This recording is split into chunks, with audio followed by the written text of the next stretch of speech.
ಮೇಷರಾಶಿಯವ್ರಿಗೆ ಹೇಗಿರುತ್ತೆ ಈ ವಾರ ಅಂತ ನೋಡ್ತಾ ಹೋಗೋಣ. ಈ ವಾರ ತುಂಬಾ ಚೆನ್ನಾಗಿದೆ. ನಿಮಗೆ ವಾರ ಸ್ಟಾರ್ಟ್ ಆಗಿದ ತಕ್ಷಣವೇ ಮಾಡಿದಂಥ ಕೆಲಸಗಳಲ್ಲಿ ಸಕ್ಸಸ್ ಸಿಗೋದಾಗಿರ್ಬೋದು, ಮಾಡಿರುವಂಥ ಕೆಲಸಗಳಿಗೆ ನಿಮಗೆ ಅಪ್ರಿಸಿಯೇಷನ್ ಸಿಗೋದಾಗಿರ್ಬೋದು, ನಿಮ್ಮ ಸಿಬ್ಲಿಂಗ್ಸ್ ಜೊತೆ ಏನೇ ಮಿಸ್ಅಂಡರ್ಸ್ಟ್ಯಾಂಡಿಂಗ್ ಇದ್ರೂ ಅದು ಕ್ಲಿಯರ್ ಆಗೋದಾಗಿರ್ಬೋದು ಆಗುತ್ತೆ. ಆದರೆ ವಾರದ ಮಧ್ಯಭಾಗದಲ್ಲಿ ಸ್ವಲ್ಪ ಕೇರ್ಫುಲ್ಲಾಗಿ ಇರಬೇಕಾಗುತ್ತೆ. ಓವರ್ ಸ್ಟ್ರೆಸ್ ಆಗೋದಾಗಿರ್ಬೋದು ಅಥವಾ ತುಂಬ ದಿನಗಳಿಂದ ಯಾವಾಗೂ ಮನಸ್ಸಲ್ಲೇ ಇಟ್ಕೊಂಡು ಕೊರಗ್ತಿರುವಂಥ ವಿಷಯಗಳನ್ನ ಯಾರ ಹತ್ರ ಆದರೂ ಹೇಳ್ಕೊಳ್ಳಿ, ಇಲ್ಲಾಂದರೆ ತುಂಬಾ ಸ್ಟ್ರೆಸ್ ಆಗುತ್ತೆ. ನಿಮಗೆ ಮದುವೆ ಆಗಿತ್ತು ಅಂತ ಹೇಳಿದರೆ ಹೆಂಡತಿ ಮಕ್ಕಳ ಆರೋಗ್ಯದಲ್ಲಿ ಕೇರ್ಫುಲ್ ಆಗಿರಬೇಕಾಗುತ್ತೆ. ಇಲ್ಲ ಅಂತಂದರೆ ನಿಮಗೇನೆ ಮಸಲ್ ಕ್ರ್ಯಾಂಪ್, ಬಾಡಿ ಪೇನ್ ಬರೋದು ಇರುತ್ತೆ. ಹಾಸ್ಪಿಟಲ್ಗೆ ವಿನಾಕಾರಣ ಖರ್ಚಾಗೋದಾಗಿರ್ಬೋದು ಅಥವಾ ಯಾರನ್ನೋ ನಂಬಿ ದುಡ್ಡು ಕೊಟ್ಟು ಕಳ್ಕೊಳೋದು ಕೂಡ ಇದಾಗಿರುತ್ತೆ. ಆದರೆ ಈ ವಾರ ಕೊನೆಯಲ್ಲಿ ನೀವು ಮಾಡಿರುವಂಥ ಕೆಲಸಗಳು, ಪ್ಲ್ಯಾನ್ ಏನೇ ಮಾಡಿದ್ರೂ ಇದು ಸಕ್ಸಸ್ ಆಗುತ್ತೆ. ಅನಾರೋಗ್ಯ ಏನಾದ್ರು ತುಂಬ ದಿನದಿಂದ ಕಾಡ್ತಾ ಇತ್ತು ಅಂತ ಹೇಳಿದ್ರೆ ನಿಮಗೆ ರಿಲೀಫ್ ಸಿಗುವಂತಹ ವಾರ ಆಗಿರುತ್ತೆ. ಈ ವಾರದಲ್ಲಿ ನೀವು ವಾರದ ಅಂತ್ಯದಲ್ಲಿ ಮತ್ತು ಸ್ಟಾರ್ಟ್ ಆದಾಗ ತಲೆ ಕೆಡಿಸ್ಕೊಳಕ್ಕೆ ಹೋಗ್ಬಿಡಿ. ಮಧ್ಯಭಾಗದಲ್ಲಿ ಸ್ವಲ್ಪ ಕೇರ್ಫುಲ್ ಆಗಿ ಇರಿ. ತುಂಬ ದಿನದಿಂದ ನಿಮ್ಮ ಫ್ರೆಂಡ್ಸ್ನ ಮೀಟ್ ಮಾಡಬೇಕು, ಬಟ್ ಮೀಟ್ ಮಾಡೋಕ್ಕೆ ಆಗ್ತಾಯಿಲ್ಲ, ಟೈಮೇ ಆಗ್ತಾಯಿಲ್ಲ ಅಂದರೆ ಈ ವಾರ ತುಂಬ ಚೆನ್ನಾಗಿದೆ. ಸಡನ್ನಾಗಿ ಪ್ಲ್ಯಾನ್ ಆಗಿ ನೀವು ನಿಮ್ಮ ಫ್ರೆಂಡ್ಸ್ನ ಮೀಟ್ ಮಾಡೋಂಥದ್ದಾಗಿರ್ಬೋದು ಅಥವಾ ಎಲ್ಲಾದರೂ ಶಾರ್ಟ್ ಟ್ರಾವೆಲ್ನ ತೊಗೊಳ್ಳುವಂತಹ ವಾರ ಆಗಿರುತ್ತೆ. Overall it is a good. So all the best. June 15ರಿಂದ ಜೂನ್ 21ರವರೆಗೆ ವೃಷಭ ರಾಶಿಯವ್ರಿಗೆ ಹೇಗಿರುತ್ತೆ ಅಂತ ನೋಡ್ತಾ ಹೋಗೋಣ. ವೃಷಭ ರಾಶಿಯವರು ಈ ಒಂದು ವಾರ ಮಾತಲ್ಲಿ ತುಂಬ ಕೇರ್ಫುಲ್ಲಾಗಿ ಇರಬೇಕಾಗತ್ತೆ. ನೀವು ಏನೇ ಒಂದು ಮಾತಾಡಿದ್ರೂ ಅಪೋಸಿಟ್ ಪರ್ಸನ್ಗೆ ಅದು ಸ್ಟ್ರಾಂಗ್ ಒಪಿನಿಯನ್ ಆಗಿ ಕೇಳಿಸೋದಾಗಿರ್ಬೋದು ಕಂಡು ಬರುತ್ತೆ, ಅಥವಾ ಅದು ಮಿಸ್ಅಂಡರ್ಸ್ಟ್ಯಾಂಡಿಂಗ್ ಆಗಿ ನಿಮಗೆ ಕಿರಿಕಿರಿ ಉಂಟಾಗೋದಾಗತ್ತೆ. ಕೆಲಸ ಅಂತ ಬಂದಾಗ ನೀವು ಅಂದ್ಕೊಂಡ ಹಾಗೇ ನೀವು ಗೋಲ್ನ ರೀಚ್ ಮಾಡ್ತೀರಾ, ಹಾಗೆಯೇ ನೀವು ಅಂದ್ಕೊಂಡಂಗೆ ರೆಕಗ್ನಿಷನ್ ಕೂಡ ಸಿಗುತ್ತೆ. ಆದರೆ ಫುಡ್ ಪಾಯ್ಸನ್ ಆಗುವಂಥ ಚಾನ್ಸಸ್ ಇರುತ್ತೆ, ಕೇರ್ಫುಲ್ಲಾಗಿ ಇರಿ. ವಾರ ಮಧ್ಯದಲ್ಲಿ ನೀವು ಅಂದ್ಕೊಂಡಾಗೇ ಎಲ್ಲ ಕೆಲಸಗಳು ಆಗ್ತಾ ಬರುತ್ತೆ. ಎಲ್ಲೇ ಒಂದು ಸ್ಟಕ್ ಆಗಿದ್ರೂ ಕೆಲಸ ಮುಂದೆ ಹೋಗುತ್ತೆ. ಸೊ ವಾರ ಸ್ಟಾರ್ಟಿಂಗಲ್ಲಿ ಸ್ವಲ್ಪ ಕೇರ್ಫುಲ್ ಆಗಿರಿ, ಆಮೇಲೆ ಸ್ವಲ್ಪ ಪಿಕಪ್ ಆಗುತ್ತೆ. ಆಮೇಲೆ ನೀವೇನಾದ್ರು ಚಿಕ್ಕ ಪುಟ್ಟ ಪ್ರಯಾಣಕ್ಕೆ ಪ್ಲ್ಯಾನ್ ಮಾಡ್ತಾ ಇದ್ದೀರಾ ಅಂತ ಅಂದರೆ ಅದಕ್ಕೆ ಹೋಗ್ಬೋದು. ಆಮೇಲೆ ಯಾರಿಗಾದ್ರೂ ದುಡ್ಡು ಕೊಡಬೇಕು ಅಂತಂದರೆ ಈ ವಾರ ಕೇರ್ಫುಲ್ಲಾಗಿ ಇರಿ. ಹಾಗೆಯೇ ಹೊಸ ಇನ್ವೆಸ್ಟ್ಮೆಂಟ್ ಬೇಡ. ಹೇಗಿದೆ ಹಣಕಾಸು ವಿಚಾರದಲ್ಲಿ ಹಾಗೆ ನೋಡ್ಕೊಂಡು ಹೋಗಿ. ಈ ವಾರ ನಿಮಗೆ ಅಷ್ಟು ಉನ್ನತವಾಗಿ ಇಲ್ಲ. ಈ ವಾರ ಸ್ವಲ್ಪ ನಿಮಗೆ ಕಿರಿಕಿರಿ ಥರನೇ ಇರುತ್ತೆ. ನೀವು ಮೆಡಿಟೇಷನ್ ಮಾಡೋದಾಗಿರ್ಬೋದು, ವ್ಯಾಯಾಮ ಮಾಡೋದಾಗಿರ್ಬೋದು ಅಥವಾ ನಿಮಗೆ ಇಷ್ಟ ಇರುವಂಥ ಕೆಲಸಗಳನ್ನ ಮಾಡಿಕೊಂಡ್ರೆ ಈ ವಾರ ಬ್ಯಾಲೆನ್ಸ್ಡ್ ಆಗಿ ಹೋಗುತ್ತೆ. ಇಲ್ಲ ಅಂತ ಹೇಳಿದರೆ ತುಂಬ ಬೇಜಾರಲ್ಲಿ ಹೋಗುವಂಥ ವಾರನೇ ಆಗಿರುತ್ತೆ. ಜೂನ್ 15ರಿಂದ 21ರವರೆಗೆ ಮಿಥುನ ರಾಶಿಯವ್ರಿಗೆ ಹೇಗಿರುತ್ತೆ ಅಂತ ನೋಡ್ತಾ ಹೋಗೋಣ. ಈ ವಾರ ಬುಧನ ರಾಶಿಗಳಿಗೆ ಸೂಪರ್ ಆಗಿದೆ. ಆದರೆ ಮಿಥುನ ರಾಶಿಗೆ ಏನು ಫಲ ಇದೆ ಅಂತ ನೋಡ್ತಾ ಹೋಗೋಣ. ಮಿಥುನ ರಾಶಿಯವ್ರಿಗೆ ಈ ವಾರ ತುಂಬ ಎನರ್ಜಿ ಇರುತ್ತೆ. ನೀವು ಅಂದ್ಕೊಂಡಂಗೆ ಕೆಲಸಗಳು ಮಾಡ್ತೀರಾ. ಸ್ವಲ್ಪ ಸ್ಲೋ ಆದರೂ ಪರವಾಗಿಲ್ಲ, ಬಟ್ ಈ ವಾರ ನೀವು ಏನು ಮಾಡಲೇಬೇಕು ಅಂತ ಅಂದ್ಕೊಂಡಿರ್ತೀರ ಮಾಡ್ತೀರಾ. ಹಾಗೆ ಫಿನಾನ್ಷಿಯಲ್ ಅಂತ ಬಂದಾಗ ನಿಮಗೆ ಎಲ್ಲಾದರೂ ಹಣಕಾಸು ಸ್ಟಕ್ ಆಗಿದ್ರೆ ನಿಮ್ಮ ತಲೆ ಉಪಯೋಗಿಸಿ ನೀವು ಅದನ್ನು ನಿಮ್ಮ ಹತ್ರ ತೊಗೊಂಡು ಬರ್ತೀರಾ. ಅಷ್ಟು ಚೆನ್ನಾಗಿದೆ. ಕೆಲಸ ಅಂತ ಬಂದಾಗ ನೇಮ್ ಫೇಮ್ ರೆಕಗ್ನಿಷನ್ ಸಿಗುತ್ತೆ. ಪ್ರಮೋಷನ್ಗೆ ಯಾರು ವೆಯ್ಟ್ ಮಾಡ್ತಿದ್ರೆ ಅದು ಕೂಡ ಆಪರ್ಚುನಿಟಿ ಇದೆ. ಹಾಗೆಯೇ ನಿಮ್ಮ ಮಾತೆ ಈ ವಾರ ಬಂಡವಾಳ. ಹಾಗೆಯೇ ನೀವು ಧೈರ್ಯದಿಂದ ಮುನ್ನುಗ್ಗಿ ಮಾತಾಡಿದರೆ ನಿಮ್ಮ ಕೆಲಸಗಳು, ಹಾಗೆ ಏನೇ ಒಂದು ಮಿಸ್ಅಂಡರ್ಸ್ಟ್ಯಾಂಡಿಂಗ್ ಇದ್ರೂ, ಏನೇ ಒಂದು ಮನಸ್ತಾಪ ಇದ್ರೂ ಕ್ಲಿಯರ್ ಆಗುತ್ತೆ. ಹಾಗೆಯೇ ನಿಮಗೆ ಈ ವಾರ ಯಾವುದೇ ಒಂದು ಡಾಕ್ಯುಮೆಂಟ್ಸ್ ಕೆಲಸ ಮಾಡುವಾಗ ಸ್ವಲ್ಪ ಕೇರ್ಫುಲ್ ಆಗಿರಿ. ನೋಡಿಕೊಂಡು ಸೈನ್ ಹಾಕಿ, ಇಲ್ಲ ಅಂತ ಹೇಳಿದ್ರೆ ಮುಂದೆ ಅದೇ ನಿಮಗೆ ಪ್ರಾಬ್ಲಮ್ ಆಗುವಂಥದ್ದಿದೆ. ಹೆಲ್ತ್ ವಿಷಯ ಬಂದಾಗೂ ಚೆನ್ನಾಗಿದೆ ನಿಮಗೆ. ಫ್ಯಾಮಿಲಿ ಅಂತ ಬಂದಾಗ ಫ್ಯಾಮಿಲಿ ಒಂದು ವಿಷಯದಲ್ಲಿ ಕೇರ್ಫುಲ್ ಆಗಿರಿ. ಇಲ್ಲ ಅಂತಂದರೆ ಸ್ವಲ್ಪ ಕಿರಿಕಿರಿ ಉಂಟಾಗುತ್ತೆ. ಇಲ್ಲಾಂದರೆ ಈ ವಾರ ಎಲ್ಲ ಚೆನ್ನಾಗಿದ್ರೂ ಏನೋ ಒಂದು ಮಿಸ್ಸಿಂಗ್ ಅಂತ ಬೇಜಾರಾಗುವಂಥದ್ದು ಇರುತ್ತೆ. ಅದೊಂದು ಬಿಟ್ಟರೆ ಈ ವಾರ ತುಂಬ ಚೆನ್ನಾಗಿದೆ ನಿಮಗೆ.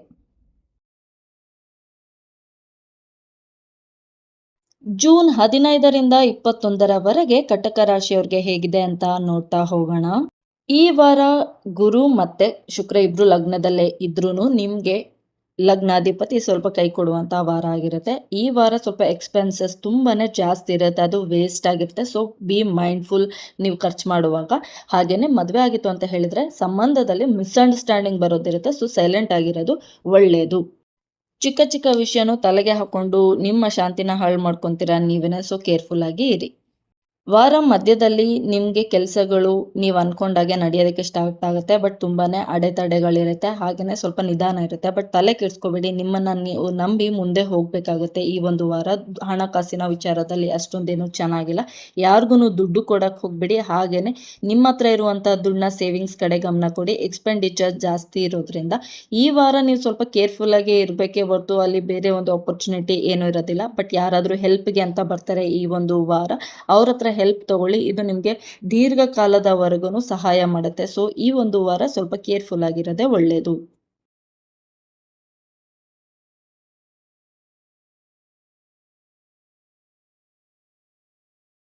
ಜೂನ್ 15ರಿಂದ 21ರವರೆಗೆ ಸಿಂಹ ರಾಶಿಯವ್ರಿಗೆ ಹೇಗಿರುತ್ತೆ ಅಂತ ನೋಡ್ತಾ ಹೋಗೋಣ. ಸಿಂಹ ರಾಶಿಯವ್ರಿಗೆ ಲಕ್ ಕೈ ಹಿಡಿಯುವಂಥ ವಾರ ಆಗಿರುತ್ತೆ. ನಿಮಗೆ ವಾರದ ಮೊದಲ 2 ದಿನಗಳು ಫಿನಾನ್ಷಿಯಲ್ ಆಪರ್ಚುನಿಟಿ ಆಗಿರ್ಬೋದು, ಮಲ್ಟಿಪಲ್ ಸೋರ್ಸ್ ಆಫ್ ಇನ್ಕಮ್ಗೆ ದಾರಿ ಆಗೋದಾಗಿರ್ಬೋದು ಇದೇ ಇರುತ್ತೆ. ಹಾಗೆಯೇ ಸ್ವಲ್ಪ ಖರ್ಚು ಕೂಡ ಹಾಗೆ ಆಗುತ್ತೆ. ಓವರ್ ಕಾನ್ಫಿಡೆನ್ಸಲ್ಲಿ ಬೇಡದೇ ಇರೋ ಕಡೆ ದುಡ್ಡು ಹಾಕೋಕ್ಕೆ ಹೋಗಬೇಡಿ. ಸ್ವಲ್ಪ ಯೋಚನೆ ಮಾಡಿ ದುಡ್ಡು ಹಾಕಿ. ಹಾಗೆ ಕೋರ್ಟ್ ಕೇಸ್ ಏನಾದ್ರು ಇತ್ತು ಅಂತಂದರೆ ಅಲ್ಲಿಗೂ ಕೂಡ ಜಾಸ್ತಿ ದುಡ್ಡು ಖರ್ಚಾಗುವಂಥದ್ದು ಕಾಣಿಸ್ತಾ ಇದೆ. ಸಂಬಂಧಗಳಲ್ಲಿ ಸ್ವಲ್ಪ ಕೇರ್ಫುಲ್ ಆಗಿ ಇರಿ, ಇಲ್ಲ ಅಂತಂದರೆ ಮನಸ್ತಾಪಗಳಾಗೋದಾಗಿರ್ಬೋದು ಇರುತ್ತೆ. ಯಾವುದೇ ಒಂದು ಪಾರ್ಟ್ನರ್ಶಿಪ್ ಬಿಸ್ನೆಸ್ಗೆ ಈ ಒಂದು ವಾರ ತುಂಬಾ ಚೆನ್ನಾಗಿದೆ. ಆದರೆ ನೀವು ಏನೇ ಆದ್ರೂ ಈ ವಾರ ಸ್ವಲ್ಪ ಧ್ಯಾನದ ಕಡೆ ಗಮನ ಕೊಡಿ, ಅಥವಾ ಒಬ್ಬರೇ ಕೂತ್ಕೊಂಡು ಸ್ವಲ್ಪ ಟೈಮ್ ಸ್ಪೆಂಡ್ ಮಾಡೋದ್ರ ಕಡೆ ಗಮನ ಕೊಡಿ. ಈ ವಾರ ನೀವು ಅಂದ್ಕೊಂಡಂಗೆ ಎಲ್ಲ ಆಗುತ್ತೆ, ಆದರೆ ದುಡ್ಡು ಎಲ್ಲಿ ಬರುತ್ತೆ ಅಲ್ಲೇ ಖರ್ಚಾಗುವಂಥ ಸಾಧ್ಯತೆಗಳಿರೋದ್ರಿಂದ ಈ ವಾರ ನೀವೇನಾದರೂ ಜಸ್ಟು ಎಕ್ಸ್ಪೆನ್ಸಸ್ ಕಡೆ ಗಮನ ಕೊಟ್ಟರೆ ಓವರಾಲ್ ಆಗಿ ಚೆನ್ನಾಗಿದೆ. ನಿಮ್ಮ ಮಾತನ್ನು ಸ್ವಲ್ಪ ಎಲ್ಲಿ ಹೇಗೆ ಯಾರ ಹತ್ರ ಏನು ಮಾತಾಡಬೇಕು ಅನ್ನೋದನ್ನ ತಿಳ್ಕೊಳ್ಳಿ. ಅದು ಬಿಟ್ಟರೆ overall it's good. So all the best. June 15ರಿಂದ 21ರವರೆಗೆ ಕನ್ಯಾ ರಾಶಿಯವ್ರಿಗೆ ಹೇಗಿದೆ ಅಂತ ನೋಡ್ತಾ ಹೋಗೋಣ. ಈ ವಾರ ಬುಧನ ರಾಶಿಗಳಿಗೆ ತುಂಬಾ ಚೆನ್ನಾಗಿದೆ ಅಂತ ನಾನು ಹೇಳಿದ್ದೀನಿ ಆಲ್ರೆಡಿ. ಇವಾಗ ನಾವು ನೋಡೋದಾದರೆ ಕನ್ಯಾ ರಾಶಿಯವ್ರಿಗೆ ಮೊದಲ 4 ದಿನ ಈ ವಾರದಲ್ಲಿ ನೀವು ಅಂದ್ಕೊಂಡಂತೆ ಎಲ್ಲ ಕೆಲಸಗಳಾಗುತ್ತೆ. ಸ್ಟಕ್ ಆಗಿರೋ ಕೆಲಸಗಳು ಮುಂದೆ ಹೋಗುತ್ತೆ. ಫಿನಾನ್ಷಿಯಲ್ ಗೇನ್ಸ್ ಆಗುತ್ತೆ. ರಿಲೇಷನ್ಶಿಪ್ ಕೂಡ ಅಷ್ಟೇ ಚೆನ್ನಾಗಿರುತ್ತೆ. ಆರೋಗ್ಯ ಕೂಡ ಚೇತರಿಸ್ತಾ ಬರುತ್ತೆ. ಆದರೆ ಜೂನ್ 19 ಮತ್ತು 20ನೇ ತಾರೀಕು ಸ್ವಲ್ಪ ಕೇರ್ಫುಲ್ ಆಗಿರಬೇಕಾಗುತ್ತೆ. ಎಕ್ಸ್ಪೆಂಡಿಚರ್ ಆಗಿರ್ಬೋದು, ಅಥವಾ ಯಾವುದಾದ್ರೂ ಒಂದು ದುಃಖದ ಸಂಗತಿನ ಕೇಳೋದಾಗಿರ್ಬೋದು, ಅಥವಾ ನೀವು ಎಲ್ಲೋ ಒಂದು ಕಡೆ ದುಡ್ಡನ್ನ ಕಳ್ಕೊಳೋದು ಅಥವಾ ಪ್ರೀಶಿಯಸ್ ವಸ್ತುನ ಕಳ್ಕೊಳೋದು ಈ ಥರ ಆಗುತ್ತೆ. ಸ್ವಲ್ಪ 19ನೇ ತಾರೀಕು 20ನೇ ತಾರೀಕು ಕೇರ್ಫುಲ್ ಆಗಿರಿ. ಮತ್ತು ಈ ವಾರಾಂತ್ಯ ಕೂಡ ನೀವು ಅಂದ್ಕೊಂಡಂಗೆ ಸೂಪರಾಗೇ ಇರುತ್ತೆ. ಸೊ ಈ ವಾರ ಚೆನ್ನಾಗಿದೆ. ಓವರಾಲ್ ಯೂಸ್ ಮಾಡ್ಕೊಳೋದು ಕರೆಕ್ಟಾಗಿ ನಿಮಗೆ ಬಿಟ್ಟಿರೋದು. ಜೂನ್ 15ರಿಂದ 21ರವರೆಗೆ ತುಲಾ ರಾಶಿಯವ್ರಿಗೆ ಹೇಗಿದೆ ಅಂತ ನೋಡೋಣ.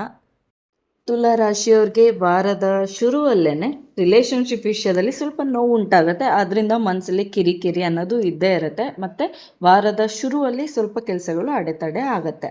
ಆದರೆ ಜೂನ್ 17 ಮತ್ತು 18ನೇ ತಾರೀಕು ನೀವು ಅಂದ್ಕೊಂಡಂಗೆ ವಾರ ಸ್ವಲ್ಪ ಕಿಕ್ ಸ್ಟಾರ್ಟ್ ಆಗುತ್ತೆ. ಏನೇ ಒಂದು ಅಡೆತಡೆ ಇದ್ರೂ ನೀವು ಅಂದ್ಕೊಂಡಂಗೆ ಎಲ್ಲ ಕೆಲಸಗಳನ್ನ ಮಾಡಿ ಮುಗಿಸ್ತೀರ. ಯಾವುದಾದ್ರೂ ಲಿಟಿಗೇಷನಲ್ಲಿ ಇತ್ತು ಅಂತ ಹೇಳಿದ್ರೆ ಅದರಲ್ಲಿ ಸಕ್ಸಸ್ ಸಿಗುತ್ತೆ.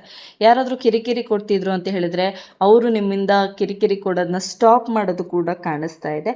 ಹಾಗೆಯೇ ಈ ವಾರದಲ್ಲಿ ಮೊದಲ 2 ದಿನ ಅಂತ ಬಿಟ್ಟರೆ ಬೇರೆ ದಿನ ಎಲ್ಲ ಚೆನ್ನಾಗಿದೆ. ನೀವು ಅಂದ್ಕೊಂಡಂಗೆ ಫಿನಾನ್ಷಿಯಲ್ ಗೇನ್ ಆಗುತ್ತೆ, ಹೆಲ್ತಲ್ಲಿ ಇಂಪ್ರೂವ್ಮೆಂಟ್ ಬರುತ್ತೆ. ಹಾಗೆಯೇ ರಿಲೇಷನ್ಶಿಪ್ಪಲ್ಲಿ ಸ್ಟಾರ್ಟಿಂಗಲ್ಲಿ ಏನು ಪ್ರಾಬ್ಲಮ್ ಆಗಿರುತ್ತೆ ಅದು ಹೋಗ್ತಾ ಹೋಗ್ತಾ ಸರಿ ಕೂಡ ಆಗುತ್ತೆ. ಹಾಗೆಯೇ ನೀವು ಕೆಲಸದಲ್ಲಿ ರೆಕಗ್ನಿಷನ್ ಸಿಗುವಂಥದ್ದು ಇರುತ್ತೆ. ಆದರೆ ವಾರಾಂತ್ಯ ಅಂದರೆ 21ನೇ ತಾರೀಕು ಮಾತ್ರ ಸ್ವಲ್ಪ ಕೇರ್ಫುಲ್ ಆಗಿರಬೇಕಾಗುತ್ತೆ. ಸ್ವಲ್ಪ ಹೆಲ್ತ್ ಇಶ್ಯೂಸ್ ಬರೋದಾಗಿರ್ಬೋದು, ಅಥವಾ ಯಾವುದಾದ್ರೂ ಒಂದು ಡಾಕ್ಯುಮೆಂಟ್ ಇದ್ದರೆ ರಿಜೆಕ್ಟ್ ಆಗೋದಾಗಿರ್ಬೋದು ಇರುತ್ತೆ. ಲಾಂಗ್ ಟ್ರಾವೆಲ್ ಈ ವಾರ ಬೇಡ. ಜೂನ್ 15ರಿಂದ 21ರವರೆಗೆ ವೃಶ್ಚಿಕ ರಾಶಿಯವ್ರಿಗೆ ಹೇಗಿದೆ ಅಂತ ನೋಡ್ತಾ ಹೋಗೋಣ. ವೃಶ್ಚಿಕ ರಾಶಿಯವ್ರಿಗೆ ವಾರದ ಮೊದಲ 4 ದಿನ ಈ ಕಳೆದ ವಾರಗಳು ಹೇಗಿತ್ತು ಅದೇ ಥರ ನಡ್ಕೊಂಡು ಹೋಗುತ್ತೆ. ಆವಾಗ ಏನೇ ಒಂದು ಬ್ಯಾಲೆನ್ಸ್ ಕೆಲಸಗಳಿದ್ರು ಫಸ್ಟು ಅದನ್ನು ಫಿನಿಷ್ ಮಾಡಿ ಹೊಸ ಕೆಲಸಗಳನ್ನ ಮಾಡೋದಕ್ಕಿಂತ ಮುಂಚೆ ವಾರದ ಕೊನೆಯಲ್ಲಿ ಅಂದರೆ 19ನೇ ತಾರೀಕು 20ನೇ ತಾರೀಕು ನೀವು ಅಂದ್ಕೊಂಡಾಗೇ ಹೊಸ ಕೆಲಸಗಳಿಗೆ ಆಪರ್ಚುನಿಟಿ ಬರುತ್ತೆ. ನೀವು ಯಾವುದೇ ಒಂದು ಕೆಲಸಗಳಿಗೆ ಅಂದರೆ ಕೋರ್ಟ್ಗೆ ಏನಾದರೂ ಓಡಾಡ್ತಾ ಇದ್ದೀರಾ ಅಂತ ಹೇಳಿದ್ರೆ ಅದರಲ್ಲೂ ಕೂಡ ಸಕ್ಸಸ್ ಸಿಗುತ್ತೆ. ಯಾವುದಾದ್ರೂ ಸಪೋರ್ಟ್ ಸಿಗೋದಿರುತ್ತೆ. ಹಾಗೆಯೇ ನಿಮಗೆ ಯಾರಾದರೂ ದುಡ್ಡು ಕೊಡಬೇಕು ಅಂತ ಹೇಳಿದರೆ ಆ ದುಡ್ಡು ವಾಪಸ್ಸು ನಿಮ್ಮ ಕೈಗೆ ಬಂದು ಸೇರುವಂತಹ ದಿನಗಳಾಗಿರುತ್ತೆ. ಇನ್ ಕೇಸ್ ಏನಾದರೂ ಹೊಸದಾಗಿ ಯಾರನ್ನಾರು ನಂಬಿ ದುಡ್ಡು ಕೊಡ್ತಾ ಇದ್ದೀರಾ ಅಂದರೆ ಕೇರ್ಫುಲ್ಲಾಗಿ ಇರಿ. You end up giving so much. ಅವ್ರಿಗೆ ಕೇಳೋದಕ್ಕಿಂತ ಜಾಸ್ತಿ ಕೊಡ್ತೀರಾ, ಅದು ವಾಪಸ್ ಬರಲ್ಲ, ಮತ್ತು ಬೇಜಾರಾಗಿರಬೇಕಾಗುತ್ತೆ. ಆ ಕಡೆ ಒಂದು ಕೇರ್ಫುಲ್ಲಾಗಿ ಇರೋದು ಬಿಟ್ಟರೆ ಕೆಲಸದ ವಿಷಯದಲ್ಲಿ ಹೊರ್ಗಡೆ ಎಲ್ಲ ಓಡಾಡೋದು ಕೂಡ ಈ ವಾರ ಕಂಡು ಬರ್ತಾ ಇದೆ. ಅಥವಾ ಎಜುಕೇಷನಲ್ಲಿ ಇತ್ತು ಅಂತ ಹೇಳಿದ್ರು ಕೂಡ ಈ ವಾರ ಯಾವುದಾದ್ರೂ ಒಂದು ಎಜುಕೇಷನ್ ಮೇಲಾದ್ರೂ ಲಾಂಗ್ ಟ್ರಿಪ್ಗೆ ಹೋಗೋದು ಕಾಣಿಸ್ತಾ ಇದೆ. ಜೂನ್ 15ರಿಂದ 21ರವರೆಗೆ ಧನಸ್ಸು ರಾಶಿಯವ್ರಿಗೆ ಹೇಗಿರುತ್ತೆ ಅಂತ ನೋಡ್ತಾ ಹೋಗೋಣ. ಧನಸು ರಾಶಿಯವ್ರಿಗೆ ಜೂನ್ 15ನೇ ತಾರೀಕು ತುಂಬ ಚೆನ್ನಾಗಿದೆ. ಯಾವುದಾದ್ರೂ ವೆಹಿಕಲ್ ಪರ್ಚೇಸ್ ಮಾಡಬೇಕು ಅಂದರೆ ಅದಕ್ಕೂ ಕೂಡ ತುಂಬ ಚೆನ್ನಾಗಿದೆ. ಯಾವುದೇ ಒಂದು ಡಾಕ್ಯುಮೆಂಟ್ ಕೆಲಸ ಅಥವಾ ರಿಟರ್ನ್ ವರ್ಕ್ ಇತ್ತು ಅಂತ ಹೇಳಿದರೆ ಅದಕ್ಕೂ ಕೂಡ ತುಂಬಾ ಚೆನ್ನಾಗಿದೆ. ನೀವು ಅಂದ್ಕೊಂಡ ಹಾಗೆಯೇ ಈ ಒಂದು ದಿನ ನಡೀತಾ ಹೋಗುತ್ತೆ. ಆದರೆ ಜೂನ್ 16ರ ಮೇಲೆ ಯಾವುದಾದ್ರೂ ನಿಮ್ಮ ಹತ್ರ ಆಲ್ರೆಡಿ ವೆಹಿಕಲ್ ಇತ್ತು ಅಥವಾ ನಿಮ್ಮ ಹತ್ರ ಯಾವುದಾದ್ರೂ ಒಂದು ಪ್ರೀಷಿಯಸ್ ವಸ್ತು ಇತ್ತು ಅಂದರೆ ಅದ್ರ ಮೇಲೆ ಗಮನ ಕೊಡಿ. ಯಾವುದಾದ್ರೂ ಎಲೆಕ್ಟ್ರಿಕ್ ವಸ್ತುಗಳು ರಿಪೇರಿಗೆ ಬರೋದಾಗಿರ್ಬೋದು, ವೆಹಿಕಲ್ ರಿಪೇರಿಗೆ ಬರೋದಾಗಿರ್ಬೋದು ಇರುತ್ತೆ. ಆಮೇಲೆ ಈ ವಾರ ಕಳೀತಾ ಸ್ವಲ್ಪ ಅಡೆತಡೆಗಳು ಬರೋದಾಗಿರ್ಬೋದು ಅಥವಾ ನೀವು ಅಂದ್ಕೊಂಡಂಗೆ ಹೋಗದೇ ಇರೋದಾಗಿರ್ಬೋದು, ಮನಸ್ಸಲ್ಲಿ ಕಿರಿಕಿರಿ ಉಂಟಾಗುತ್ತೆ. ಈ ವಾರ ಏನಾಗುತ್ತೆ ಅಷ್ಟು ಬ್ಯಾಲೆನ್ಸ್ ಮಾಡ್ಕೊಂಡು ಹೋಗೋದೆ ನೋಡಿ. ಎಲ್ಲೂ ಕೈ ಬಿಡೋಕ್ಕೆ ಹೋಗಬೇಡಿ, ಎಲ್ಲೂ ನಿಮ್ಮ ಮೇಲೆ ಡೌಟ್ ಪಡೋಕ್ಕೆ ಹೋಗಬೇಡಿ.